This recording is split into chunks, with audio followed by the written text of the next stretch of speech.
Good morning. আজ 27শে জানুয়ারি 2026, আমাদের বিবাহ বার্ষিকী। কত বছর পার করে দিলাম আমরা ঝগড়া করতে করতে। 22 বছর কমপ্লিট হয়ে 23-এ পা দিয়েছে আমাদের দাম্পত্যের বয়স। প্রভু এখন বেরোচ্ছে কাজকর্ম সেরে, 3 প্যাকেট বিরিয়ানি নিয়ে বাড়ি আসবে। আজকে আমার 2026-এর প্রথম দিকেই প্রতিজ্ঞা করেছি আমি এবছরে হাবি জাবি কিনে পয়সা নষ্ট করব না, অপ্রয়োজনীয় কোনো জিনিস কিনবো না। এটা নিজের কাছে নিজের প্রতিজ্ঞা। তা ওই প্রতিজ্ঞা করতে গিয়ে দেখি আমার তো কোনো কিছুই প্রয়োজন নেই, ও হলেই হয়ে যায় চলে যাচ্ছে এরকম। সেই জন্য এবছরে আর একটাও নতুন জামা আলমারি ঘেটে বের করতে পারলাম না। একখানা কুর্তি তো কিনতেই হয়, তাই না? ভাল লাগছে। এর আগের দিন প্রভুর সঙ্গে গিয়ে এই লেগিংসটা কিনে নিয়ে এসেছি, খুব ভালো। 900 টাকা দাম নিয়েছে গো, লেগিংসের দাম 900 টাকা। চলুন, হ্যাঁ, ফড়িংয়ের জন্য ভাত বসিয়েছি, ওকে খেতে দিয়ে বেরোবো। বাড়িতে কখন আসি না আসি তার কোনো ঠিক নেই। ইন্দ্রকে ফোন করেছিলাম যখন, বললো তোমরা যখন বাইরে বেরোচ্ছ তাহলে তোমরাই কিনে নিয়ে আসবে বিরিয়ানিটা। ইন্দ্রর বাড়ি আসতে আসতে 3টে সাড়ে 3টে বেজে যাবে, কাজের চাপ পড়ে গেছে। সকালবেলায় এক লট, বাদ দিন, আর বলতে ইচ্ছা করছে না, ব্যস্ত মানুষের সঙ্গে ঘর বেঁধেছি। আর কি বলুন তো, যে কোনো স্পেশাল দিন সবাই যেভাবে কাটাচ্ছে আমাকেও সেভাবে কাটাতে হবে, না হলে আনন্দ মাটি হয়ে যায়। এই রকম ইয়েতে আমি কোনো দিন চলিনি। আমার স্পেশাল দিনগুলো আমার যেভাবে ভালো লাগবে আমি সেইভাবেই কাটাতে চাই। যদি মনে হয় আমার আজকে রেস্ট নিয়ে ঘুমিয়ে দিনটা কাটাতে ইচ্ছা করে, তাহলে আমি সেইভাবেই কাটাবো। যদি মনে হয় না বাইরে গিয়ে একটু হই হুল্লোড় করে দিনটা কাটাতে ইচ্ছা করছে, আমি সেইভাবেই করব। বুঝেছেন? ওই সবার মতন করতে গিয়ে নিজের ওপরে অনেকটা চাপ বেড়ে যায়, হলো না। তার উপরে যারা ভিডিও করে সোশ্যাল মিডিয়াতে ছাড়ছে, ধরুন আমার মতন যারা আছেন, তাদের তো আরও চাপ। ওরে বাবারে, ও যেটা করেছে তার থেকে বেটার কিছু আমাকে করতে হবে, নাহলে তো মানুষ আমার ভিডিওটা দেখবে না। আমি ওই নিয়মের মধ্যে কোনো দিন যাই না, আমি আমার মতো। বুঝতে পারলেন? সবাই যদি সবার মতো থাকি না, দেখবেন ওই ওই সামান্য সামান্য ব্যাপারগুলোই যেন আমাদের কাছে স্পেশাল হয়ে যাবে। কিন্তু অন্যের মতন করতে গেলে চাপ বাড়বে, ডিপ্রেশন বাড়বে। বুঝেছেন? কারণ এবছরে বিবাহবার্ষিকীতে সেরকম কোনো গিফট নেই, ঘর ভাঙাচোরা হবে, কদিন পরেই দেখতে পাবেন। চলুন আমার ফড়িংটাকে আগে খেতে দিয়ে নিই। আজকে সকালবেলায় রান্নাবান্নার চাপ নেই বলে একটু দেরি করেই ঘুম থেকে উঠেছি। ঘুম ভেঙে গেছে অনেকক্ষণ, তবে কম্বল চাপা দিয়ে শুয়েছিলাম। বেশ ঠান্ডা ঠান্ডা ওয়েদার ছিল আজকে সকালের দিকটা, এখন আবার একটু গরম লাগছে। তা জামা কাপড় যা অগোছালো ছিল সব গুছিয়ে ফেলেছি, বিছানাটাও সুন্দর করে গুছিয়েছিলাম। তারপরে জানলা খুলে বসার পরে মনে হচ্ছে না, একটুখানি কম্বলটা পায়ের ওপরে চাপা দিতে পারলে শান্তি। তা কম্বল খুলে বিছানার ওপরেই বিছিয়ে রাখলাম। আমার বাবু এখন সাজুগুজু করছে, আমার ফড়িংকে খেতে দেবো। চলুন, মারাত্মক রোদ্দুর উঠেছে। সোয়েটার গায়ে না দিলে শীত করে, আবার সোয়েটার দিলে গরম লাগে। আজকে আমার পাটা ঠান্ডা হয়ে রয়েছে, সকাল থেকে একটা মোজা পরে থাকতে পারলে ভালো হতো। চলো চলো চলো চলো, চাবি নাও। রান্না বান্না ঝামেলা না থাকলে যেন জীবনে আলাদাই সুখ, না আলাদাই শান্তি, কি মজা, কি আনন্দ। কিন্তু এই রান্না থাকলে দেখতেন ক্যাটর ক্যাটর খেচর খেচর করতাম। সবসময় একঘেয়ে কাজ করতে ইচ্ছা করে না গো। চলা চলা, তালা দে। আমার অর্পিতা, দাঁড়ান দেখাই। এই দেখুন, সেদিন অর্পিতা এই কাঞ্চন ফুলের গাছটা দিয়ে গেছে, বাড়ি বয়ে এসে দিয়ে গেছে। এটাকে জায়গা মতো প্রতিস্থাপন করতে হবে, এই বাঁচার বাগানেই পুঁতে দেবো। এ পুরো বৃক্ষ টাইপের হয়, আর এত সুন্দর ফুল ফোটে। হ্যাঁ মা, নিয়েছি, সব নিয়েছি। টোটো ভাড়া তো নিয়েছি মা। হ্যাঁ রে, টোটো ভাড়াতেই গায়ে লাগে। কি গাড়ি চালাচ্ছে রে, প্লেন উড়াচ্ছে তো।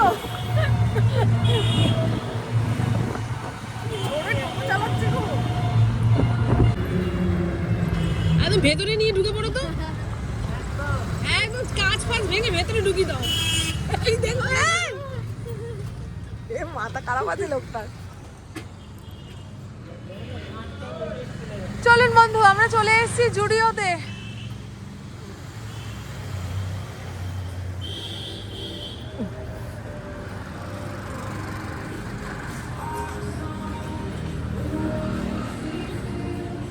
কোথায় যাবো ওপরে? এখনো তো সোয়েটারই তোলা হয়নি। এত ছোট ফ্রক পরা যাবে না। এইটা ভালো, এইটা ভালো, ইয়ে দারুণ বাবাই, একটা কেন বাবাই।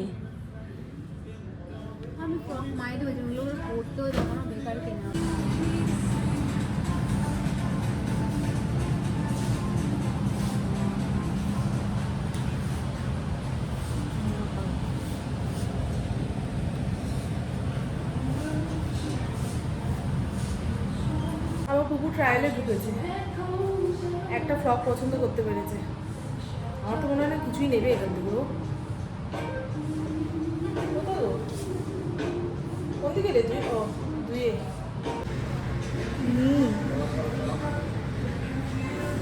ভালো। হ্যাঁ আমি তো নিলাম এই যে এইটা, এই কালারটা, এই একই কালার নিই আমি সবসময়। এগুলো ভালো না বাবাই, মা যেটা বলে শোন বাবাই, রেখে দে এটা। না বাবাই, বাবাই অনলাইন থেকে কিনে নিবি বাবাই, আমাকে যেগুলো কিনে দিয়েছিলি ওই ডাব্বাগুলো কিনে নিবি, ওগুলো বেশ ভালো টেকসই। একবার বলে এগুলো নেবো, একবার বলে ব্যাগ নেবো, এই ছোটোবেলার রোগ ধরেছে, রাস্তাঘাটে যা দেখবে তাই নেবে, সেই রোগ। চল আবার রিলায়েন্সে যেতে হবে, প্রভু জন্মদিনে জামা কেনা হয়নি, টুটি বুটি এক গাদা জিনিস কিনে এখন বাড়ি যাচ্ছি। 40 টাকা ভাড়া নিল জুডিওতে আসতে, তাহলে ওপরে টপ নিচে প্যান্ট, যে নাইট স্যুটগুলো হয় না সেগুলো একটা কিনে দিই। এর আগের দিনও বলেছিল কিনে দিই, কিনে দিলে পরে ফেলতে, জানেন জন্মদিনের আগে আগে দিলে জন্মদিনে কাজে লাগবে। বা খুশি তুমি? খুশি যাবে না? আমিনিয়া থেকে 3 জনের 3টে বিরিয়ানি কিনে নিয়ে এখন বাড়ি যাব। টোটো অটো কিছুই পাচ্ছি না, সব রোডের ওপরে নামিয়ে দেবে বলে।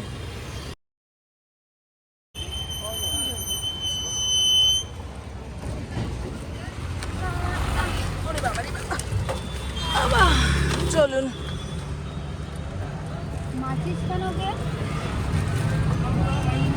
এই ওই দেখ সামনের গাড়িটা কেমন রে,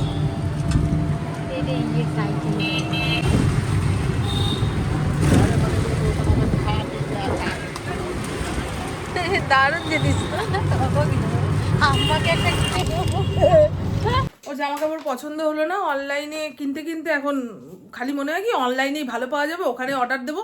এখন এই কয়দিনের মধ্যে যদি ওর জন্মদিনের জামা আসে তো আসবে, আর না হলে পুরনো জামা কাপড় পরেই খেতে বসবে। তুমি এরকম পড়ে গেলে? ও মা, তুমি তো আমাকে দেখোনি, সারা রাস্তা তোমার সঙ্গে ঘুরলাম, তুমি দেখোনি মা। আর আমার বিবাহ বার্ষিকীর পার্টনার আসতে দেরি করবে। আমার আর তোর বাবার, হ্যাঁ ইন্দ্রর কাজের চাপ পড়ে গেছে গো। ফোন করেছিলাম, বললো তোরা বিরিয়ানির প্যাকেট নিয়ে যা, আমার ফিরতে দেরি হবে। ঠিক আছে চল বন্ধু, পরে দেখাবো। হ্যাঁ আমি আমার জন্য একখানা কুর্তি কিনে নিয়ে এসেছি 500 টাকা দিয়ে। আরে ওর তো 31 তারিখ, এখনো হাতে কটা দিন সময় রয়েছে।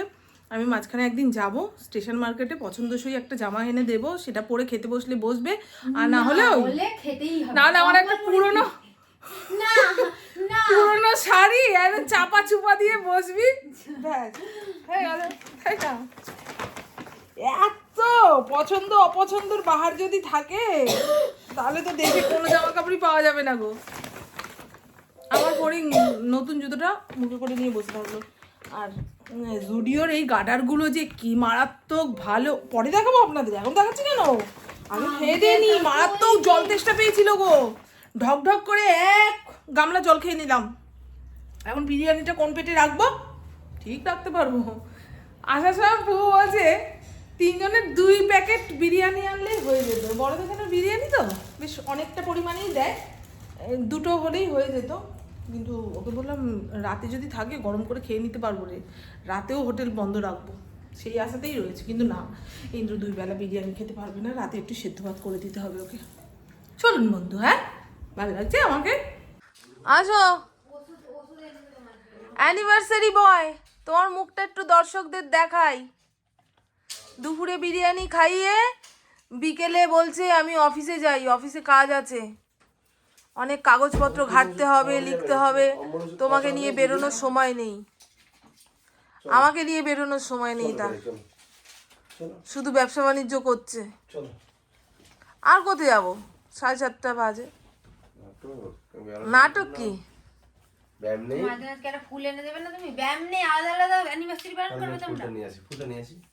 আর যেতে হবে না, ছেড়ে দাও। কি গো, দিনটাকে কি স্পেশাল বলে ধরতে ইচ্ছা করে না? 365 দিন তো মামনের জন্য জীবন শেষ। একটা দিন ফুল হাতে দিয়ে বলতে পারছো না মামন আমার জীবনে যা কিছু সব তোমার জন্য। এই শোনো, তোমার মুখটা একবার দেখাই, আসো। না না আসো। আমার কোন কোন বন্ধুর হাজবেন্ডরা এরকম করে তারা রিলেট করুক। দেখেছেন, 23 বছর দাম্পত্য হয়ে গেছে মানে প্রেম ফুরিয়ে গেছে, তাই তো? ভালোবাসা ফুরিয়ে গেছে, তাহলে ভালোবাসা তো প্রকাশ করতে হবে, সোনা গয়না দিয়ে, তারপরে আরো কত কিছু দিয়ে। আজকে দুপুরবেলায় কি কি কিনে আনলাম, একদম টুকটাক, তবে এই সমস্ত কেনাকাটাতে মন ভালো হয়ে গেল। ইন্দ্র ফুল এনে দিয়ে গেছে, রজনীগন্ধা এনেছে, না হলে আমার জন্য এই হলুদ চন্দ্রমল্লিকাই নিয়ে আসে। আমি মনে মনে ভাবছিলাম আর যেন হলুদ চন্দ্রমল্লিকা না আনে, পরপর অনেকবার এনেছে তো এখন একঘেয়ে লাগছে, একটু আলাদা রকম ফুল আনলে ভালো হয়। ভেবেছিলাম গোলাপ আনবে, কিন্তু রজনীগন্ধা এনেছে, ভালো গন্ধ গো, থোকা রজনীগন্ধা। প্রথমে দেখাই, আমি আমার জন্য একটা 600 টাকা দিয়ে কুর্তি কিনেছি, এই যে ভি নেক। ভেবেছিলাম ইন্দ্র যদি আজকে বিকেলে বেলায় এই শ্মশানকালী মন্দিরে নিয়ে যায় তো এটা পরে যাব, 5টার সময় এসছে তো, তারপরে খেয়ে দিয়ে আধা ঘন্টা শুতে না শুতেই ফোন আসলো অফিস থেকে যে কাগজপত্র রেডি করতে হবে। সেই মানুষটাকে এখন কি করে বলি বলুন তো, যে না আজকে আমার বিবাহবার্ষিকী, তোমাকে ঘুরতে নিয়ে যেতেই হবে, না হলে আমি থাকবো না। ওই সমস্ত আর করা যায় না, ওই অভিযোগের দিন শেষ। 23টা বছর পার করে ফেললাম, এখন মানিয়ে গুছিয়ে নেওয়ার পালা। জুডিও থেকেই সব কিনেছি টুকটাক জিনিসগুলো। হ্যাঁ, এটা হচ্ছে ওই কি বলে কটন প্যাড, মেকআপ রিমুভ করার জন্য কটন প্যাড ফুরিয়ে গেছিল, 79 টাকা দাম নিয়েছে। বাইরের দোকানেও এরকম, এই দেখুন এরকম দুটো গার্ডারের সেট কিনেছি, এটার দামও নিয়েছে 79 টাকা করে, চারটের দাম 79 টাকা। অনেক দিন চলে আর খুব ভালো টাইট ফিট।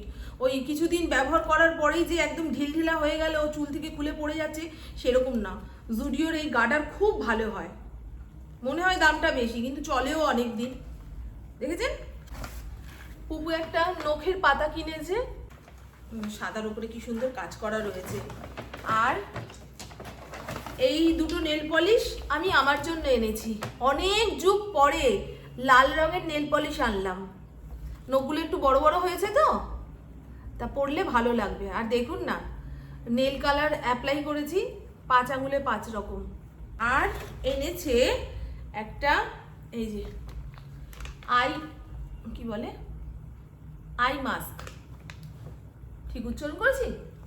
আর এই দেখুন, এই টিফিন বক্সে করে মুসুর ডাল ধুয়ে সেদ্ধ দেবো বলে রেখেছি, আলু সেদ্ধ দিয়েছি, চাল ধুয়ে রেখে দিয়েছি।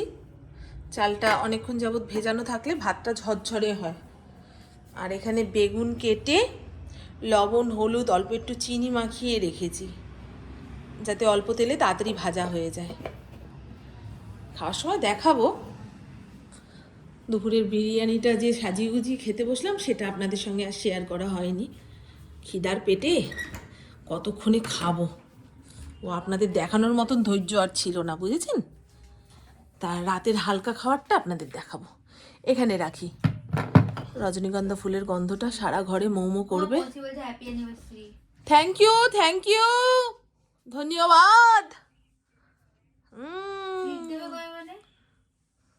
তো চলুন বন্ধু, আমার বকবক আজকের মতন এইটুকুই। আপনারা সবাই খুব খুব খুব ভালো থাকবেন, নিজের শরীরে খেয়াল রাখবেন, সুস্থ থাকবেন, আর অল টাইম স্মাইল করতে হবে। টাটা, খুব ভালো থাকবেন, খুব ভালো থাকবেন, টাটা। চলুন।